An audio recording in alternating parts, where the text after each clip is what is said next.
잠 못 드는 밤, 당신을 괴롭히는 것은 무엇입니까? 고요한 밤, 모두가 잠든 시간. 오히려 머릿속은 더 시끄럽고 끝없는 걱정과 불안이 밀려와 잠을 빼앗아 가지 않나요?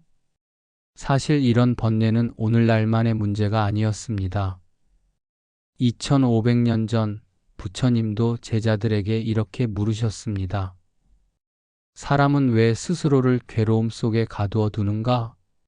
제자들은 쉽게 답하지 못했습니다. 그러나 부처님의 대답은 단순했습니다. 마음이 만들어낸 그림자에 사로잡혀 있기 때문이다. 우리를 괴롭히는 불안과 걱정은 실체가 있는 것이 아니라 마음이 만들어낸 그림자일 뿐입니다. 그것은 신기루와 같아 손에 잡히지 않지만 우리는 그것을 진짜라 믿으며 괴로워합니다. 어쩌면 지금 당신의 잠을 빼앗는 것도 그 그림자 때문일지 모릅니다. 놓쳐버린 기회에 대한 후회, 아직 오지 않은 미래의 두려움, 타인의 시선에 대한 걱정. 이 모든 것이 마음이 빚어낸 허상입니다. 옛날 한 노승도 같은 괴로움에 시달렸습니다. 낮에는 좌선으로 고요했지만 밤이 깊어질수록 마음은 요동쳤습니다. 과거의 잘못은 파도처럼 밀려왔고 미래의 불안은 그림자처럼 덮쳐왔습니다. 그는 결국 부처님께 물었습니다. 세존이시여, 저는 왜 이토록 불안합니까?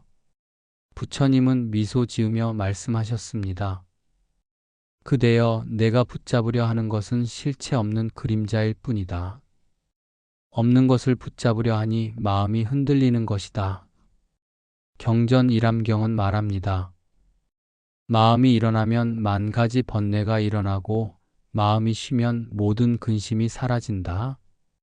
번뇌는 마음이 집착할 때 커지고 마음을 쉬게 하면 자연스레 흩어지는 법입니다.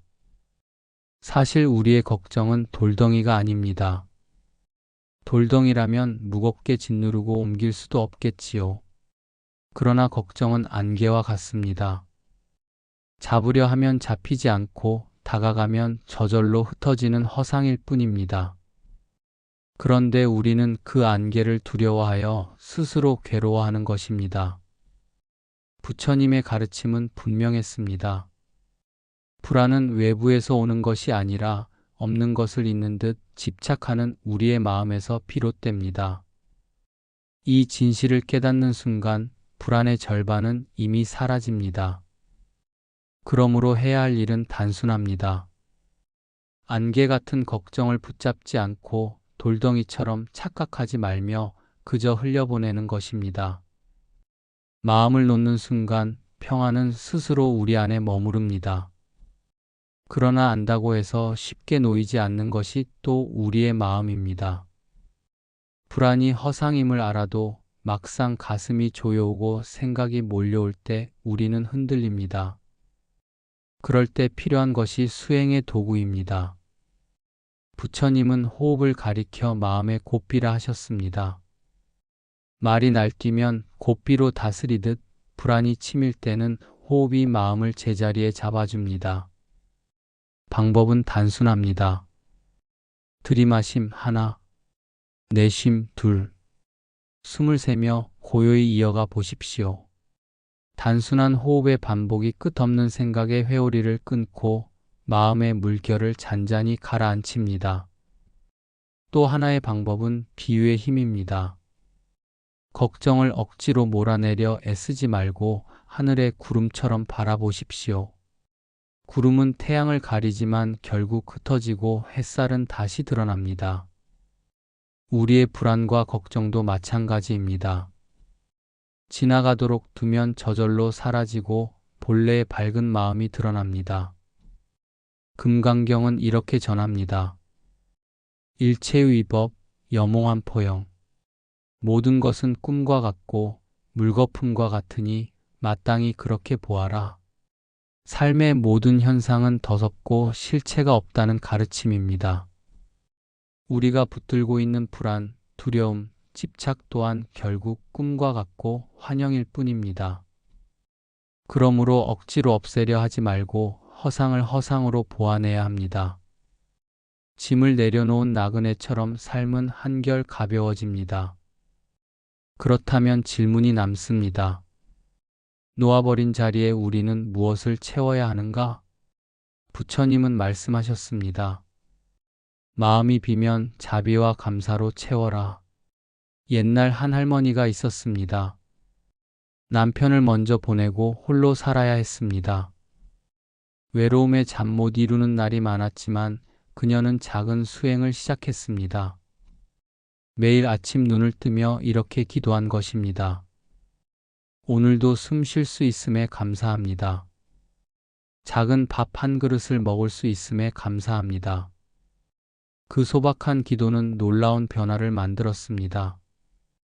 외로움으로 주름지던 얼굴은 점점 밝아졌고 이웃들은 왜 할머니가 더 빛나 보이는가 하고 수근거렸습니다. 그것은 화장도 치장도 아니었습니다. 바로 감사가 마음을 밝히는 등불이 되었기 때문입니다. 감사는 외부의 부족을 채우는 힘이 아닙니다. 이미 주어진 것에서 풍요를 발견하게 하는 지혜입니다. 우리는 늘 더 큰 것, 더 많은 것을 바라며 불안해하지만 사실 숨 쉬는 순간과 한 끼의 따뜻한 밥 속에도 삶의 기적이 깃들어 있습니다. 법구경은 말합니다. 만족을 아는 이는 비록 누추해도 부자이고 만족을 모르는 이는 비록 부자라도 가난하다. 참된 풍요는 재산이나 지위가 아니라 감사와 만족을 아는 마음에서 비롯됩니다. 나이가 들어갈수록 우리에게 필요한 것은 눈부신 성취가 아닙니다. 오히려 감사할 줄 아는 마음의 품격이야말로 삶을 빛나게 하는 가장 큰 자산입니다. 부처님의 가르침은 지금도 속삭입니다. 비운 마음에 자비와 감사를 채우라.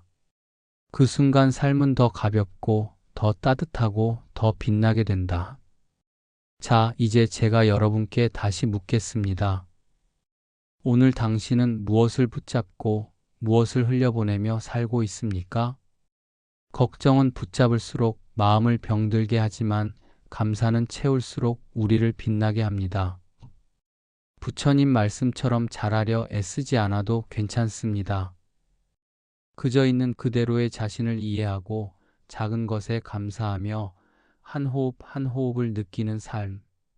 바로 그 일상이 가장 평안한 수행입니다. 오늘 이 이야기가 마음의 울림이 되었다면 구독과 좋아요로 함께 이 길을 걸어가 주십시오. 여러분의 평온한 노년과 행복한 오늘을 진심으로 응원합니다.